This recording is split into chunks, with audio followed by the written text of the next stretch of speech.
지난주에 회복의 자리에 나가려고 하면 무엇보다도 회복이 필요한 자신의 상태를 보는 것이 우선되어야 한다고 말씀을 드렸어요.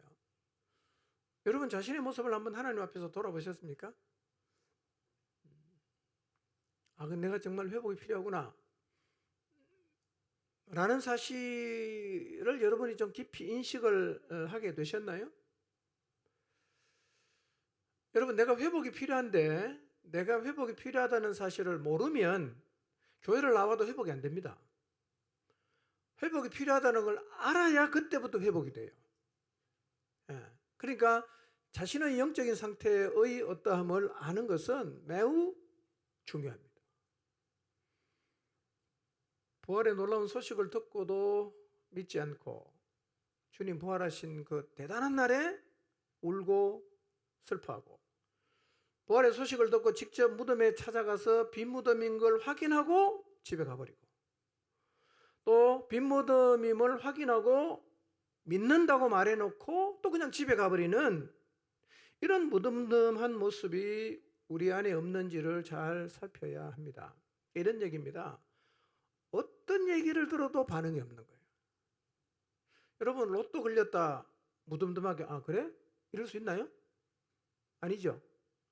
우리 시아버지가 34평짜리 집 사줬다. 그래? 이럽니까? 아니죠? 팔짝팔짝 뛰고 난리가 나잖아. 근데 지금 제자들은요, 예수님 부활했다는 말을 듣고도 그래? 집에 가는 거예요. 이런 자세를 우리가 가지고 있을 수 있다는 거죠. 성경에 주님이 우리에게 어떤 말씀을 해도 그래? 알았어. 집에 가는 겁니다. 무덤덤하고 아무런 반응이 없는 이런 모습은 회복이 정말 필요한 상태라고 봐야 됩니다. 이걸 봐야 돼요. 이런 자기를 봐야 됩니다. 이런 자기를 못 보면 회복이 필요한 상태여도 회복이 안 돼요. 자, 그런데 회복하자는 말은요, 제가 지난 수요일날 잠깐 언급을 했는데요, 이전보다 조금 더 열심히 하자는 말이 아닙니다. 물론 우리가 회복을 하면 결과적으로는 이전보다 더 열심히 하는 자리에 서게 되는 것은 분명합니다. 그러나 회복하자는 말이 이제까지 안 했던 행동 한두 개를 더 하자, 이런 의미가 아니라는 거예요.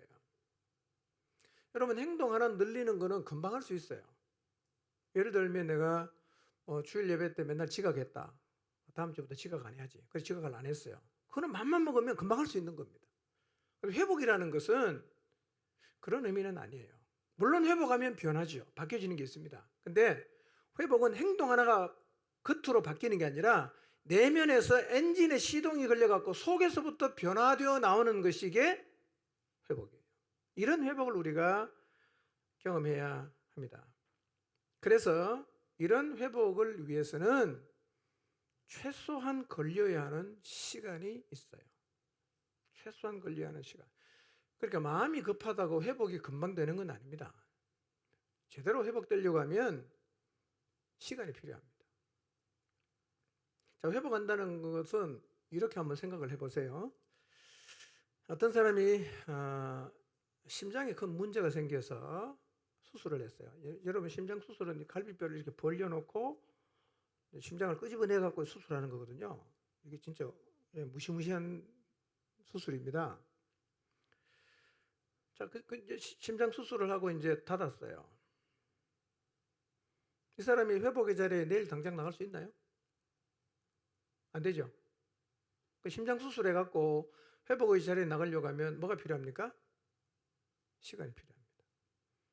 그러니까 본인이 많이 노력해서 몸을 좀 틀거나 아니면 바닥에 서거나 그런 정도는 할 수 있지만, 이전처럼 자유롭게 활동을 하려고 하면 회복하는데 뭐가 필요합니까? 시간도 필요하고 하나 더 필요한 게 과정을 거쳐야 됩니다. 거쳐가는 과정이 있어요.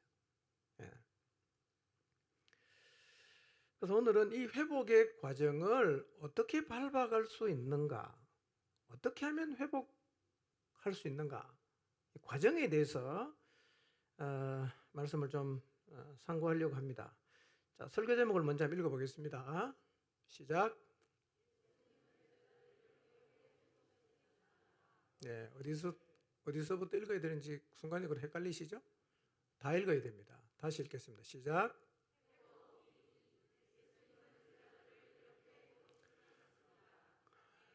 그러니까 예수님의 제자들이 그냥 회복된 게 아니에요.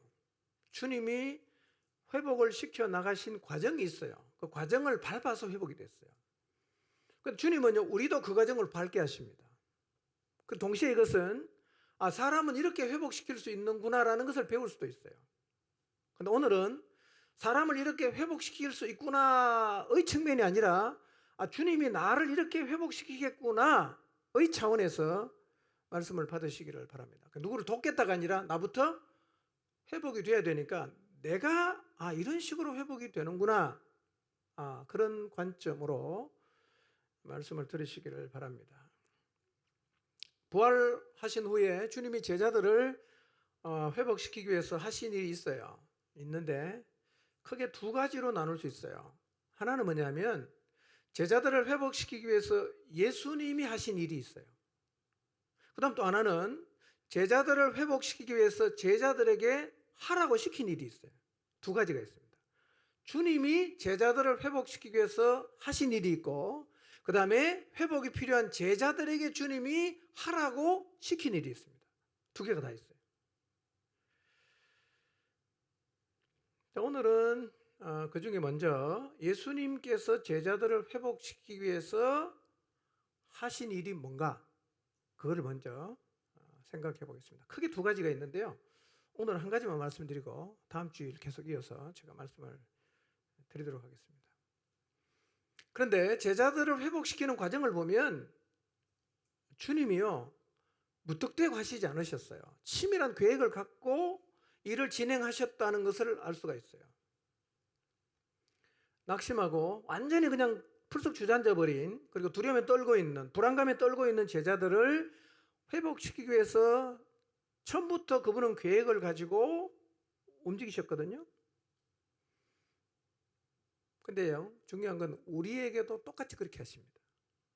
오늘 우리를 회복시킬 때도 2000년 전에 제자들을 회복시킬 때와 유사하게 우리에게 다가오셔서 그렇게 하신다는 사실을 기억하십시오. 동시에 그냥 자연스럽게 우리가 더해주는 복이 뭐냐? 사람은 저렇게 회복시키는구나 라는 것을 우리가 유심히 보고 배워야 돼요. 낙심한 사람은 저렇게 하면 다시 살릴 수 있겠다. 이걸 우리가 배울 수 있습니다. 주님이 하신 일은 무조건 따라해도 되는데요. 이유가 뭐냐면 그분은 인간을 창조하신 창조주 아닙니까?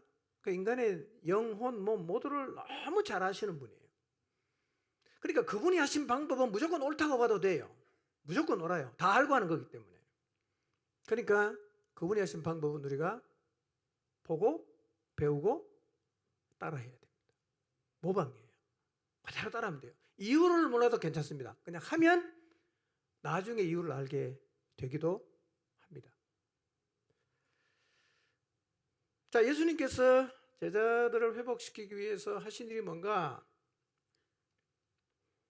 예수님이 제자들을 회복시키기 위해서 하신 가장 많이 하신 일이 뭐냐 하면 제자들을 찾아가신 거예요.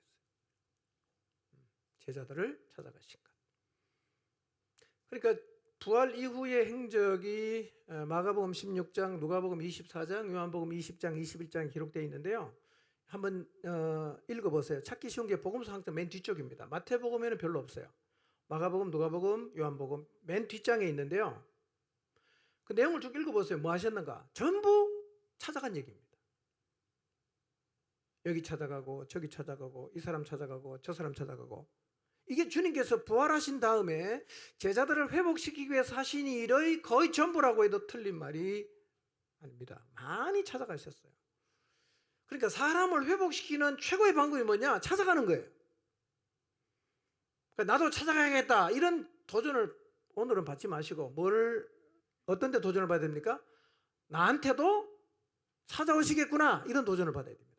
나한테도 찾아오시겠구나. 예, 제자들 찾아가신 것처럼요, 우리에게도 주님 찾아오십니다. 찾아오시는 주님을 내가 먼저 만나야 돼요. 자, 그런데 또 하나 더 생각해야 돼. 좀 더 깊이 생각해야 되겠습니다. 그러면 제자들을 찾아가셔서 뭘 하셨냐는 거예요. 뭐 했냐? 안녕 하고 그냥 가셨냐? 밥만 먹고 집에 갔냐? 뭘 했냐는 거죠. 예.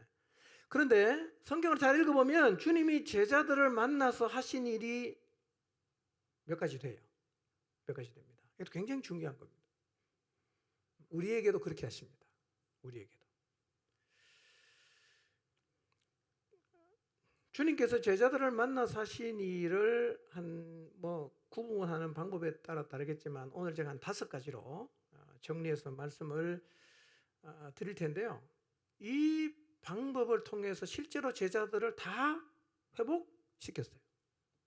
그러니까 우리가 성경을 읽어보면 제자들이 회복이 되는 게 그냥 눈으로 읽으면 마음으로 느껴지는 거예요. 아, 살아나고 있네.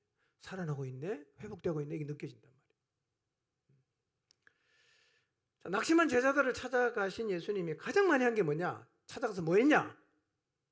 첫째, 제일 많이 한 게 한없이 받아주시고 품어주시고 기다리신 거예요. 이거 제일 많이 하셨어요. 네.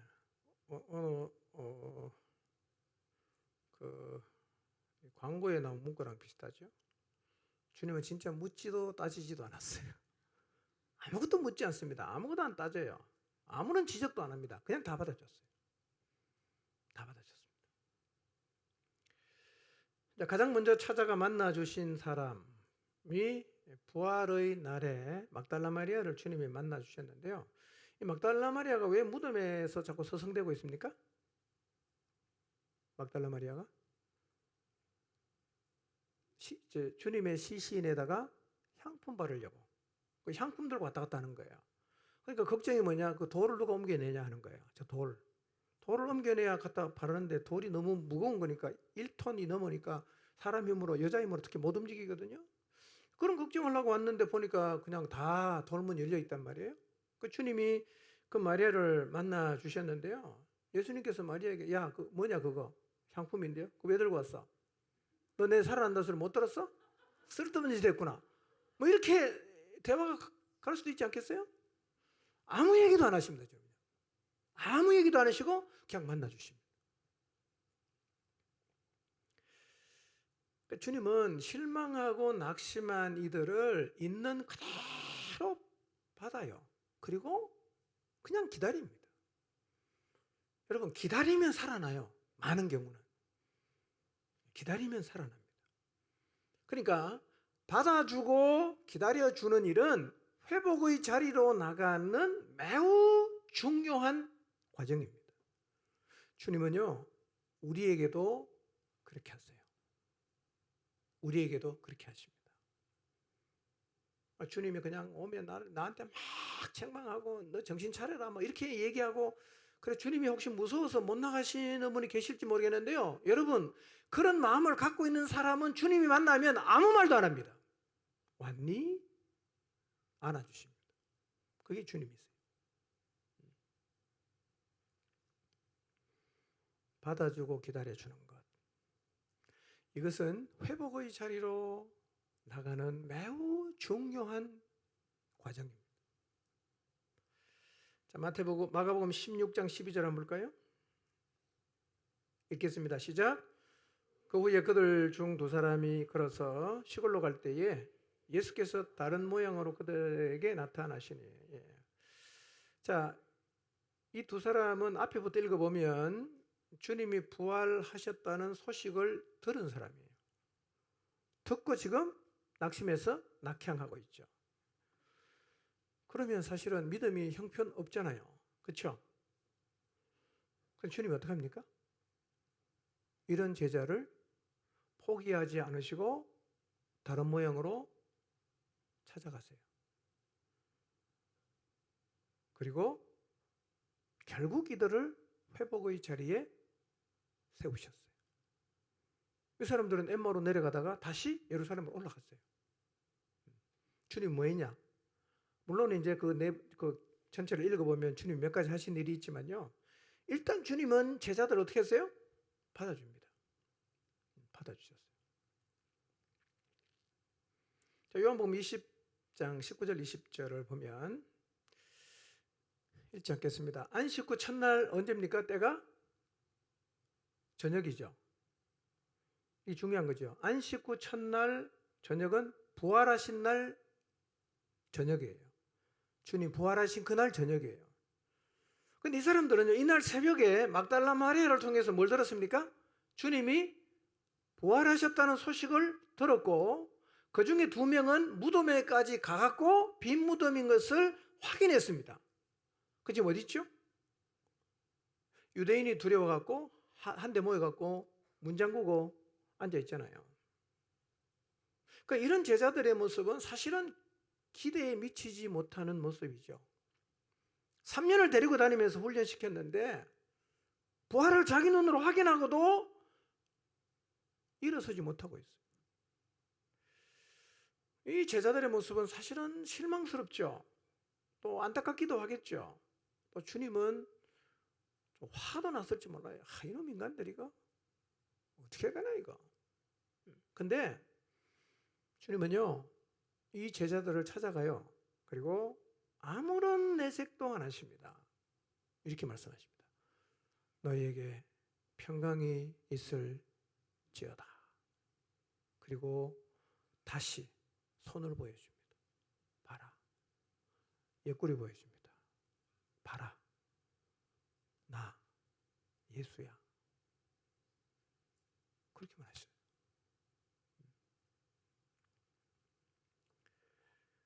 할 말 많지 않겠어요?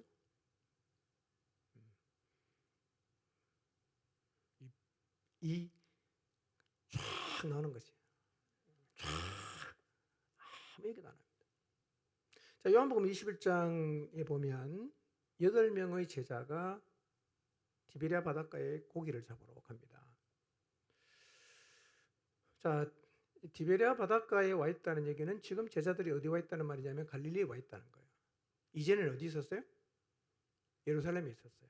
그러니까 여러분 알아듣기 쉽게 설명하면 서울에 있다가 지금 부산에 가 있단 말이에요. 완전히 다른 곳에 가 있어요. 왜 제자들이 갈릴리에 갔냐? 몇 가지 추측을 해볼 수 있는데 아마도 주님이 갈릴리에서 만나자고 했기 때문에 갔을 것으로 봅니다. 그러면 주님이 갈릴리에서 만나자고 한 약속을 붙잡고 갈릴리에 갔다는 얘기는 제자들이 어느 정도 뭘 찾았어요? 안정을 찾았다는 얘기지. 그까지 갔으니까요. 근데 그까지는 갔는데 왜 또 고기를 잡으러 갔냐? 사실은 부활하시기는 하셨지만 이제 뭐 하지 이제? 갑자기 멍해지는 상황입니다. 그래서 먹고 살 것도 없으니까 고기 잡으러 가자. 베드로가 그러니까 몇 명이 따라 붙었어요? 8명이 따라 붙었어요. 나도 갈게 8명이 갔어요. 그러니까 지금 제자들이 어느 정도 안정된 듯 보이나 사도행전 2장 이후에 나타나 있는 제자들의 그 모습하고 대조를 해보면 아직은 뭐가 더 필요하다? 회복이 더 필요하다는 거예요. 아직은 회복이 더 필요한 상태. 자, 그때 디베랴 바닷가에서 일어났던 일이 요한복음 21장에 쭉 기록되어 있어요. 4절부터 12절까지 읽지는 않겠습니다. 한번 눈으로 보시고요. 자, 예수님이 이제 이 디베랴 바닷가에 찾아가세요. 그리고 제자들은 주님을 누군지 못 알아봅니다. 예수님이 이렇게 물어요. 고기가 있느냐? 대답합니다. 없습니다. 그물을 배 오른쪽에 한번 던져봐라. 제자들이 배 오른편에 그물을 던졌어요. 놀라운 일이 벌어졌어요.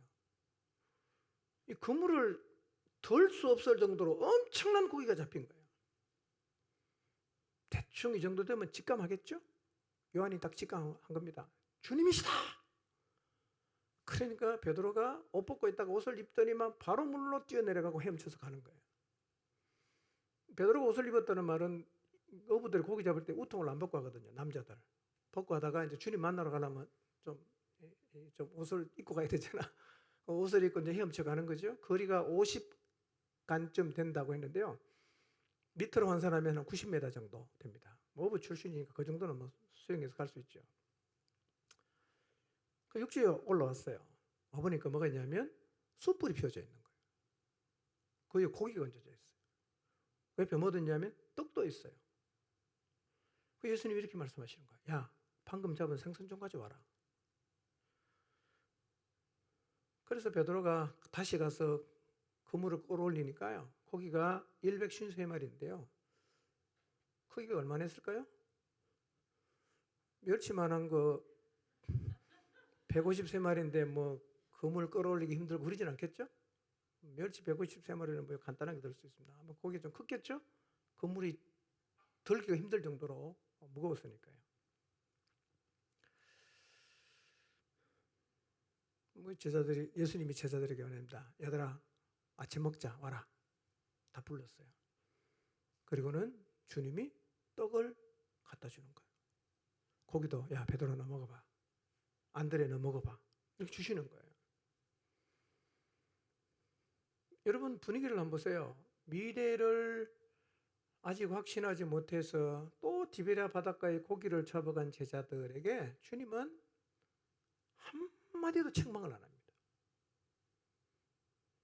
따뜻하게 품어주시고 격려하셨어요. 비난하지 않으셨어요. 포기도 하지 않으셨습니다. 이런 만남들을 통해서 제자들이 서서히 살아나기를 시작하는 거예요.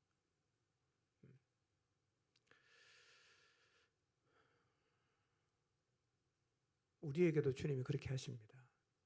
절대로 주님이 여러분을 정죄하고 너 같은 인간은 필요 없어 라고 말할 거라고 생각하는 사람이 있을 수 있어요. 왜냐하면 부정적인 사람, 정서가 왜곡된 사람은 주님이 틀림없이 나한테 그렇게 말씀할 거라고 확실히 믿지만요. 그거 다 사탄이 준 거짓말이에요. 주님은 절대로 그렇게 안 합니다. 비난하지 않습니다. 절대로 비난하지 않습니다. 기다려줍니다. 가면 안아줍니다. 품어주세요. 그래서요, 주님께 가면 살아납니다. 사단은요, 가봐도 주님 너 버릴 거야. 이런 거짓말을 하는데요. 이 거짓말 절대 믿지 마시기를 바랍니다. 근데 이 디베랴 바닷가에서 만남에서는요, 주님이 또 하나 새로운 일을 하셨어요. 그게 뭐냐면 과거를 회상하게 하신 일이었어요. 특히 이 디베랴 바닷가에서 일어난 이 일은 베드로를 향한 세심한 배려라고 할 수가 있어요. 물론 8명의 제자를 만나러 오셨지만 주님께서는요, 이 주님의 수제자였던 베드로를 회복시키기 위해서 그 베드로가 자신의 과거를 회상할 수 있는 상황을 주님이 연출하신 것입니다. 그러니까 굉장히 주님이 그 회복의 자리로 이끄는 과정이 치밀하세요. 아무 생각 없이 그냥 가는 길에 들른 게 아니라요, 뭔가 계획을 가지고 오셔서 살려내시는 겁니다. 여러분, 주님은요, 우리에게도 어떤 사건이나 어떤 사람이나 혹은 어떤 이야기를 들으면서 우리의 과거를 회상하게 하세요. 누구 얘기를 들으면서, 일어나는 어떤 일을 보면서, 그래 맞아, 나도 옛날에 저랬는데, 이게 회상이 되는 거죠. 그게 주님께서 우리를 만나주시고 회복시키는 방법 중에 하나예요. 과거를 회상하게 하는 거죠. 내가 참 주님을 위해서 내 삶을 드리겠다고 헌신하고 열심히 달려가다 푹 주저앉아있는데 내 옆에는 어떤 사람을 보면서 내가 이제 과거의 나를 보는 거죠. 그래 맞아, 나도 옛날에 저랬지. 내가 왜 이러고 있지? 그 사람을 통해서 내 과거를 보는 거죠. 그런 방식으로 주님은 베드로를 회복시키는 거죠. 특히 이날 디베랴 바닷가에서 3가지의 장면이 베드로로 하여금 자신의 과거를 회상하게 했을 것입니다. 첫 번째 뭐냐?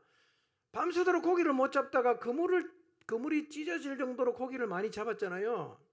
이와 유사한 기적을 언제 하셨어요? 누가복음 5장에 보면 예수님께서 디베랴 바닷가에서 똑같이 하셨어요. 이때가 언제냐면 베드로가 처음 주님의 부름을 받을 때예요.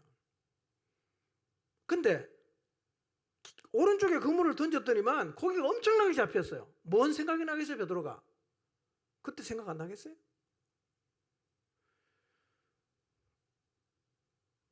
누가복음 5장에서는 깊은 데 가서 던져라. 요한복음 21장에서는 오른편에 던져라. 같은 사건이 아니에요. 근데 누가복음 5장에 베드로가 그 2배가 잠길 정도의 많은 고기를 잡으면서요, 그때 베드로가 이렇게 고백을 하거든요. 자기가 얼마나 연약한 존재인가를 철감합니다. 어부인 자기가 갈릴바다 어부 출신이 밤새도록 한 마리도 못 잡았는데 그분의 말대로 깊은 데 던졌더니만 엄청나게 고기 잡히는 광경을 경험하면서 베드로가 이렇게 말하거든요. 주여, 나를 떠나주십시오. 나는 죄인입니다. 그 주님 앞에 무릎을 탁 꿇었거든요. 그리고 그날 그는 주님을 따라 나섰어요. 다 버리고. 지금 불확실한 미래 때문에 마음을 잡지 못하는 베드로가 엄청나게 많은 고기를 잡히는 그 경험을 다시 한번 하면서 어떤 생각을 했을까요? 이분이 주님이시구나.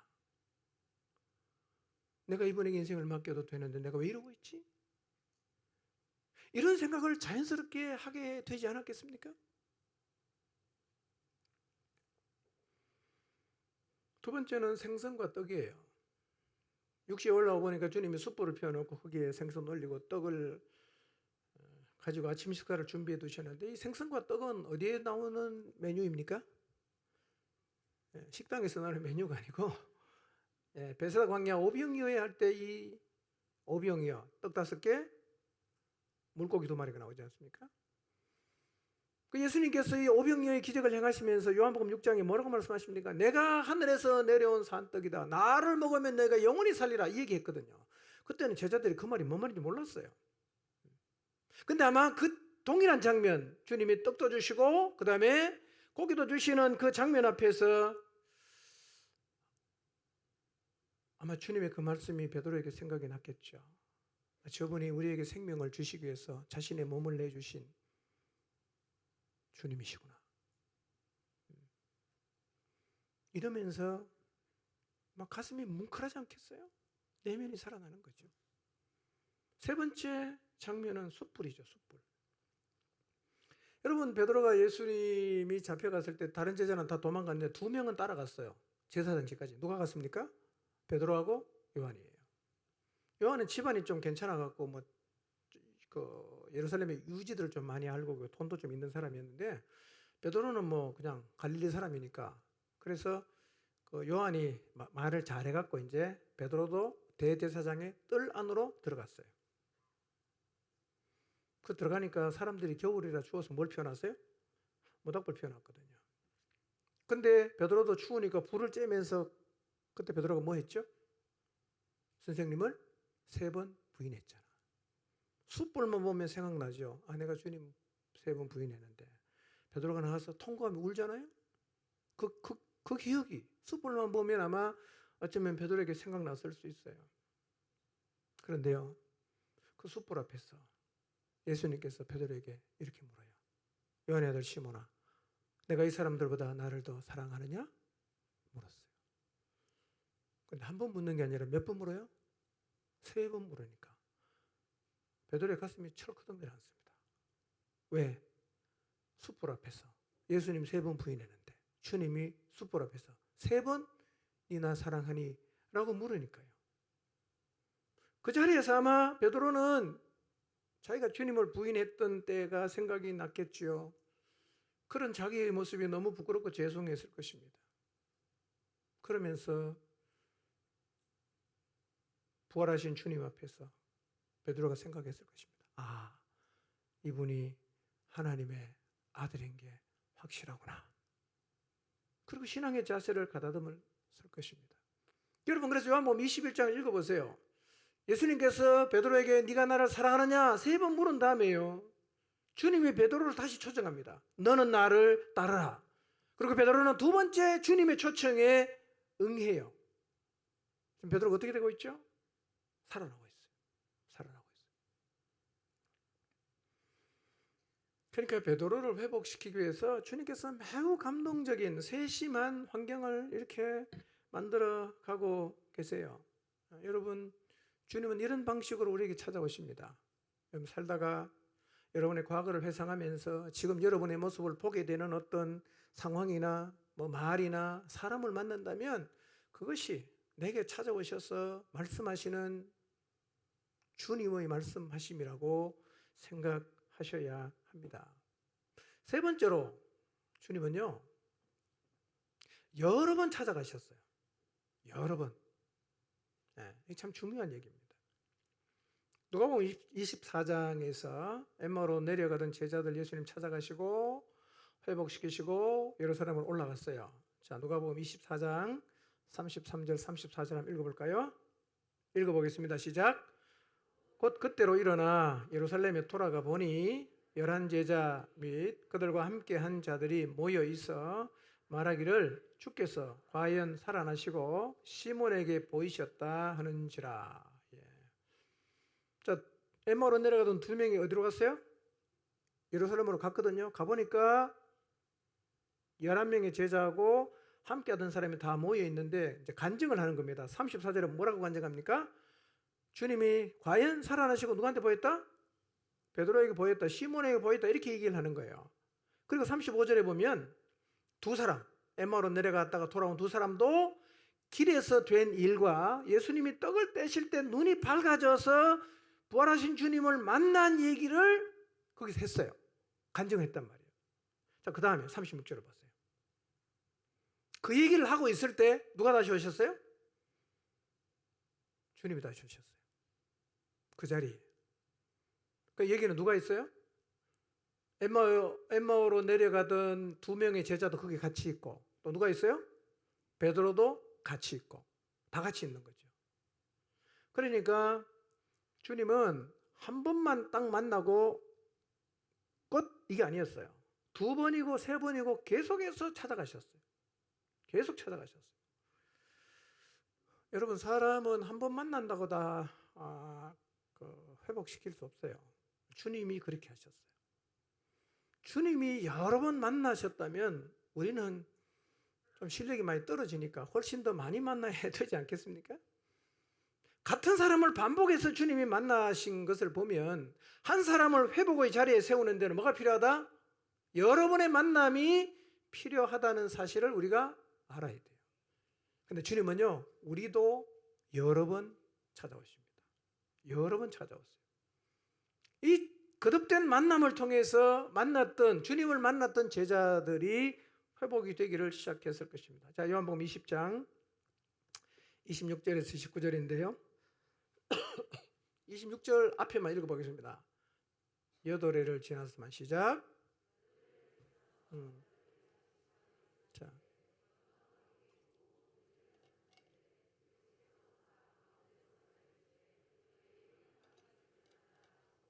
됐습니다. 됐습니다. 며칠이 지났어요? 그것만 기억하시면 돼요.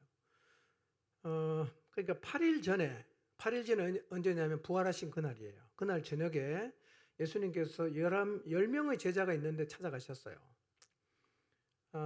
근데 그때 누가 없었냐면 도마가 없었어요. 도마가. 그래서 도마가 엉뚱한 소리 하거든요. 나는 못 믿겠다. 나는 못 믿어. 이렇게 얘기했단 말이에요. 그러니까 8일이 지난 다음 이번에는 누구도 같이 있어요? 26절에 도마도 같이 있을 때 주님이 또 오신 거예요. 그리고 동일하게 너희에게 평강이 있을지어다. 그러니까 이 제자들의 마음이 얼마나 복잡하고 혼란스러운가를 우리가 미루어 짐작할 수 있어요. 너희에게 평강이 있을지어다. 그리고 내가 그의 손에 못자국을 보고 내 손가락을 그 못자국에 넣고 내 손을 그 옆구리에 넣어보지 않고는 믿지 않겠다고 말했던 도마에게 주님이 딱 가시는 거예요. 그리고 이렇게 말씀하십니다.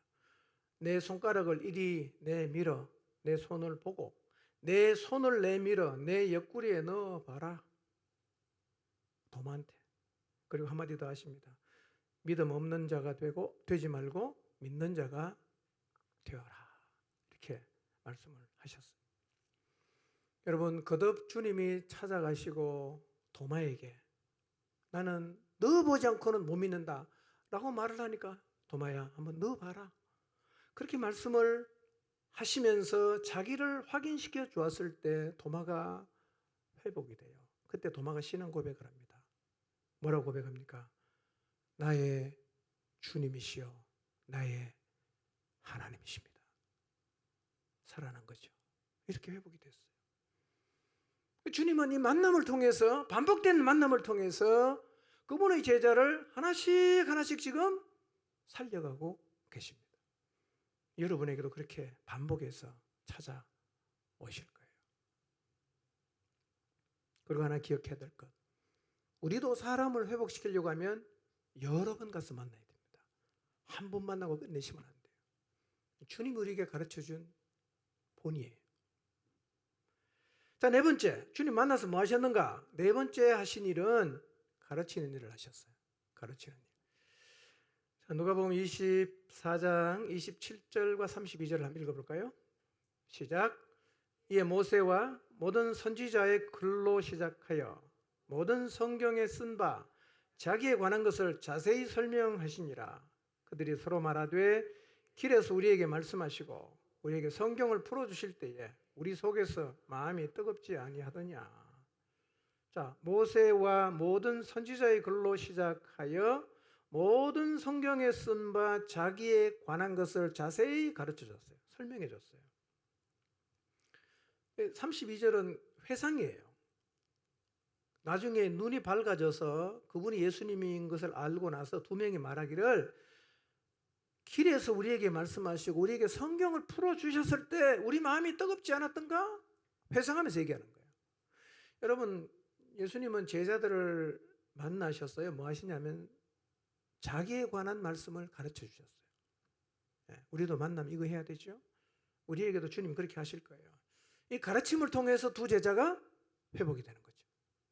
자, 그 다음에 누가복음 24장 44절에서 50절까지 보면 똑같은 얘기인데요. 44절만 읽어보겠습니다. 시작.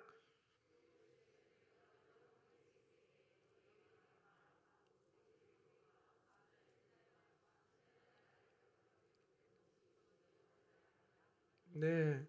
예, 그리고 마음을 열어 성경을 깨닫게 하셨다라고 말씀하고 있어요.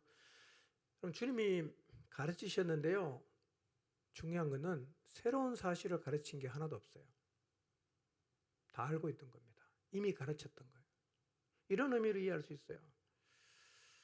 하나님 말씀이면 충분하다는 얘기입니다. 하나님 말씀이면 충분해요. 뭘 새로운 걸 안 배워도 괜찮습니다. 다음 주에나 그 다음 주에 말씀드리겠지만 참 이 성경이 있다는 게 얼마나 축복인지 몰라요. 기록된 말씀을 가지고 있다는 거 굉장한 축복입니다, 여러분.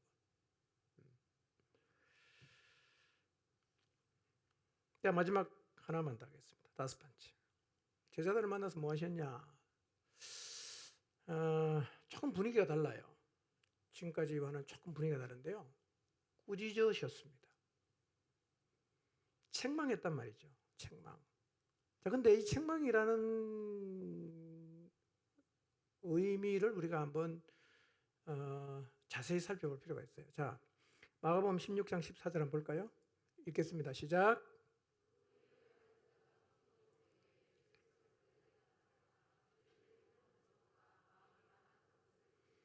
이는 자기가 살아난 것을 본 자들의 말을 믿지 아니함일러라 그랬어요. 지금까지는 분위기가 좀 다르죠? 받아주고 용납하고 다 계속 그랬는데 이 14절에 보니까 11제자가 음식 먹을 때 나타나서 꾸짖었다 이렇게 말씀을 하고 있습니다. 뭘 꾸짖었다고 성경이 말하고 있어요? 14절에 보세요. 뭘 꾸짖었다고 적어놨어요. 뭘 꾸짖었어요? 믿음이 없는 것과 그 다음에 마음이 완악한 것을 꾸짖으셨습니다. 믿음이 없는 것과 마음이 완악한 것. 이걸 잘 생각을 하고 이 단락을 여러분이 들으셔야 됩니다. 자, 누가복음 24장 25절 26절 한번 볼까요? 여기서도 주님이 책망을 하시는데 읽어보겠습니다. 시작. 예수께서는 그들에게 말씀하셨다. 어리석은 사람들입니다. 예언자들이 말한 모든 것을 믿는 마음이 그렇게도 무딘히 말합니다. 그리스도가 마땅히 이런 고난을 겪고서 자기 영광에 들어가야 하지 않겠습니까? 그랬어요. 여기서도 예수님은 보고 확인까지 했지만 믿지 않는 제자들을 향해서 뭐라고 말합니까? 어리석은 사람이다 라고 책망을 하십니다. 마음이 무뎌진 제자들을 책망을 하셨어요. 그리고 요한복음 20장 27절에도 보면 예수님께서 도마에게 의심을 떨치고 믿음을 가지라 라고 말씀하셨어요. 이런 얘기입니다.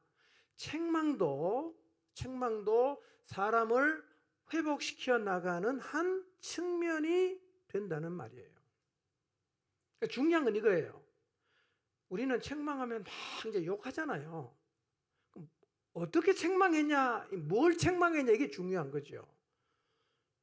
주님은 믿음이 없는 것, 완악한 것, 어리석은 것, 둔해진 마음, 요거를 책망하셨거든요.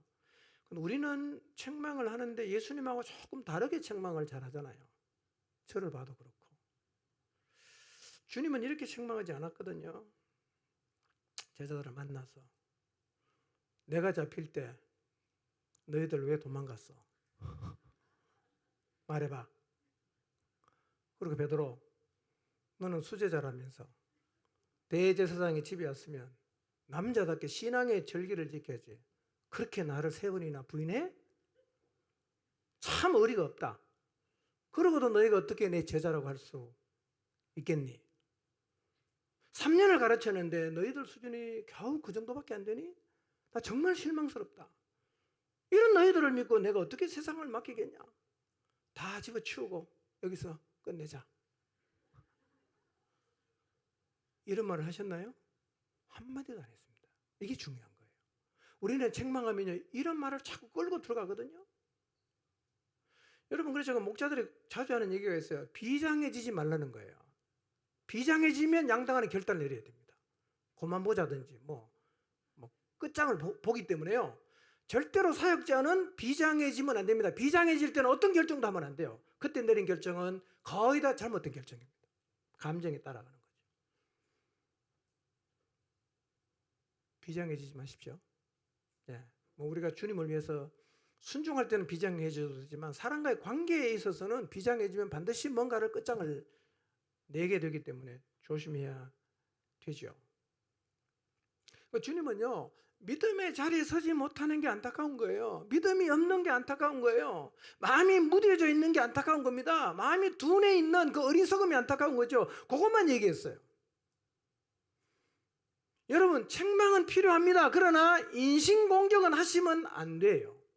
비장해지더라도 절대로 부정적인 감정을 담아내면 안 됩니다. 그러니까 우리는요, 예수님의 책망하시는 방법을 배워야 돼요. 이런 책망을 해도 됩니다.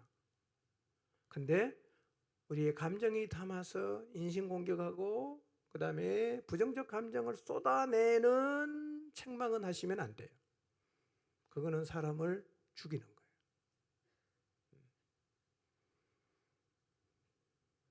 집에서도 똑같습니다. 부모 되신 분들요, 자녀들한테 절대로 막말하시면 안 됩니다. 막말해도 아이가 얼굴에 상처나고 그렇지는 않습니다. 근데 이 마음이 다 핥혀졌어요. 그런 아이가 크면 나중에는 여러분이 원하는 모습을 절대로 안 보여줍니다. 여러분이 제일 싫어하는 모습 보입니다. 내가 그렇게 키운 거예요. 그러니까 좁혀잖아요. 왜 그따위로 하냐고. 근데 엄마가 그렇게 만들었거든요. 부모가. 자녀한테 절대로 막말하지 마세요. 부정적 말 하지 마세요. 인신공격하지 마세요. 그거는요, 폭력입니다. 폭력. 그거는요, 때리는 것보다 더 나쁜 겁니다. 그거요. 사람 바보 만드는 겁니다. 예수님의 책망을 배워야 합니다. 자, 이제 결론 짓겠습니다. 자, 예수님 제자들을 부지런히 찾아가셨죠. 우리도 이제 사람을 회복시키려고 하면 이걸 배워야 되는데요. 하여튼 분명한 건 이거예요. 사람을 회복시키려고 하면 뭐 해야 된다? 사람을 찾아가야 된다. 누구한테 배울 수 있습니까? 예수님한테 배울 수 있죠. 예수님한테.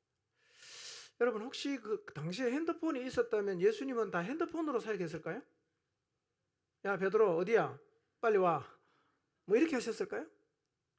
여러분, 핸드폰이라는 게 사실은 문명의 이기니까요, 도움이 되는 부분도 많이 있지만, 그러나 그것만으로는 부족합니다. 인격적 만남이 여전히 필요합니다. 여전히 중요하고요. 그리고 사람을 만난다는 것은 굉장히 의미가 있는 겁니다. 사람을 회복시키려고 하면 우리 사람 만나야 됩니다. 왜 만나야 되냐? 이유를 몰라도 괜찮습니다. 주님이 했기 때문에 무조건 하면 돼요. 이유는 나중에라도 알게 됩니다. 아멘입니까? 나중에라도 알게 돼요. 네. 예수님은 오늘 우리도 찾아오실 겁니다. 우리를 찾아오시는 주님을 만나야 합니다. 여러분, 이거 생각해 보세요. 교회에 대한 책임감이 우리가 크게 갖고 있을까요? 머리 대신 예수님이 크게 갖고 계실까요? 한번 생각해 보세요. 우리가 크게 갖고 있을까요? 예수님이 더 크게 갖고 있을까요? 당연히 예수님이 더 크게 갖고 계시죠. 그러면 교회를 세우고 사람을 회복시키는데 우리보다 누가 더 열심히 찾아가실 것 같아요? 예수님이 찾아가십니다. 주님은 찾아가서 만나주십니다. 우리도요, 진짜 회복이 되려고 하면 행동 한두 가지 정도를 마음먹어서 바꾸는 게 중요하지 않고요, 예수님을 만나야 됩니다. 근데요, 우리가 생각해 봐야 될 게 있어요. 부활하신 예수님이 나타났을 때요, 많은 경우는 몰라봤습니다. 여인들도 예수님이 나타나니까 동산직인 줄 알았어요. 그 다음에 엠마오로 내려가는 제자도 같이 길 걸어가면서 수많은 대화를 나눴는데 그분이 누군지 몰랐어요. 디베랴 바닷가에 예수님이 나타나셨을 때도 오른편에 그물을 던지라고 해서 그물이 찢어질 정도로 고기를 잡기 전에는 그분이 예수님인지 몰랐어요. 그 일이 일어나고 난 다음에 비로소 요한이 주님이시다 이렇게 말한 거예요. 왜 몰랐을까요? 아마 제가 할 때는 두 가지 이유가 있어요. 하나는 주님이 다른 모습으로 나타나서 몰랐을 거예요. 두 번째로는 주님이 죽었기 때문에 그분일 리가 없다. 그 생각을 했기 때문에 나타나셔도 못 알아봤어요. 근데 우리도요, 이런 이유로 주님이 우리에게 오셔도 못 알아볼 수가 있습니다. 여러분, 주님은 우리에게 찾아오시는데요, 우리가 전혀 생각하지 못한 모습으로 찾아오실 수가 있습니다. 저분은 절대로 주님이 아니야 라고 확신하는 그런 모습으로도 우리에게 찾아오실 수가 있어요. 잘 생각해 보시길 바랍니다. 그러나 분명한 사실은 주님은 우리에게 찾아오십니다. 여러분, 예수님 얼굴 기억하십니까? 우리는 어차피 모르죠. 어차피 본 적이 없어요. 제자들은 봤는데도 못 알아봤어요. 주위에서 찾아오시는 주님을 만나시기를 바랍니다. 마태복음 25장 그 양과 염소 비유 보세요. 언제 주님이 왔습니까? 항변하지 않습니까? 자, 이제 결론입니다. 어떻게 만날 수 있죠? 예수님 어떻게 만날 수 있냐? 어디에 주님이 찾아오실까? 세 가지 말씀드릴게요. 첫째, 모임을 통해서 주님 만날 수 있어요. 예수님은요, 모여 있을 때 자주 찾아갔어요. 10제자 모여 있을 때, 8명이 있을 때, 11명이 있을 때, 모였을 때 자주 찾아가셨어요. 우리도 모여 있을 때 주님 오십니다. 오늘도 주님이 여기에 오셨을 수 있고, 오늘 주님이 지금 우리에게 계속해서 말씀하고 계실 수도 있습니다. 어디서 만나냐? 모일 때 만나는 거예요. 예배 자리에서, 목장 모임하는 자리에서, 기도 모임하는 자리에서 주님을 만날 수 있어요. 근데 우리가 이 모이는 것을 계속 소홀히 하면 도마처럼 주님이 나타난 그 자리에 함께 참여하지 못함으로 엉뚱한 소리를 할 수가 있고 만날 기회를 놓칠 수가 있습니다. 그러므로 여러분, 회복하기를 원한다면, 주님 만나기를 원한다면 사모하는 마음으로 모임의 자리에 함께 하시기를 바랍니다. 열린 마음으로, 정말 주님을 사모하는 마음으로 모임에 함께 한다면 찾아오시는 주님을 분명히 만나게 될 것입니다. 두 번째, 주님은 개인적으로도 만날 수 있어요. 주님은 모일 때도 가셨지만 개인적으로도 많이 가셨거든요.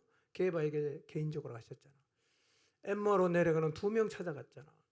막달라 마리에게 개인적으로 갔죠. 고린도전서 15장에 보면 야고보에게도 개인적으로 갔어요. 사도행전에 보면 바울에게도 개인적으로 가셨어요. 뭐 우리가 있는 어느 자리든 주님은 다 찾아오실 수 있습니다. 위험한 자리, 기쁜 자리, 뭐 여러 자리에 다 찾아올 수 있겠죠. 그러나 우리가 보편적으로 주님을 잘 만날 수 있는 자리는 아무래도 기도의 자리에 있을 때, 말씀을 묵상하는 자리에 있을 때 찾아오시는 주님을 훨씬 더 잘 만날 수 있을 것입니다. 여러분, 정말 주님 만나기를 사모하신다면 말씀의 자리에 계속 머무르시고 기도의 자리에 계속 머무르십시오. 그리고 만나면 회복이 일어납니다. 주님 만나보세요. 살아납니다. 속에서요, 꺼진 불이 다시 붙기를 시작해요. 살아나는 거죠. 자, 마지막, 반복해서 우리 주님 만날 수 있습니다. 앞에 살펴봤지만 주님은 2번, 3번 계속 하지 않습니까? 만나면 회복이 일어나는데요, 한 번만 만나면 된다고 생각하시면 안 돼요. 여러분 혹시 기도하다가 성경 읽다가 뭐 예배를 드리다가 여러분의 삶 가운데에서 주님을 한번 경험했어요. 그래서 막 내가 기뻐요. 이제 난 다 회복됐다. 이게 아니라는 거예요. 한 번 만난 게 신앙의 완성이 아닙니다. 어떻게 해야 돼요? 계속 만나야 됩니다. 계속. 여러분, 제자들은 주님 부활한 소식 듣고 빈 무덤 찾아오고 나서 그날 저녁에 어디가 있었어요? 유대인들이 두려고 문 잠그고 숨어 있었잖아요. 한 번 만나고 되는 건 아니에요. 만날 때마다 살아나긴 하지만 반복해서 만나면 점점 살아납니다. 계속 만나면 어느 순간 우리가 서야 되는 사도행전 2장 이후에 제자들의 섰던 제자들의 모습을 우리가 회복하게 됩니다. 이번 한 주 이 주님을 꼭 만나게 되시기를 바랍니다. 한없이 기다려주시고 품어주시고 받아주시는 따뜻한 주님을 만나서 회복의 은혜를 누리십시오. 나의 과거를 회상하게 하는 그 자리에 서서 주님 만나 회복의 은혜를 누리십시오. 한 번이 아니라 2번, 3번 계속해서 만나 품어주시는 주님을 만나 도마처럼 나의 주님이시요 하나님이십니다. 신앙 고백을 회복하시고 성령께서 가르쳐 주심을 받아 믿음을 회복하는 자리에 서고 믿음 없음을 책망받아 회복하는 자리에 다시 설 수 있도록 모임을 통해 말씀 묵상과 기도 시간을 통해 그리고 반복해서 찾아오시는 그 주님을 만나서 회복의 자리로 한 걸음 더 나가게 되시기를 주님의 이름으로 축원합니다.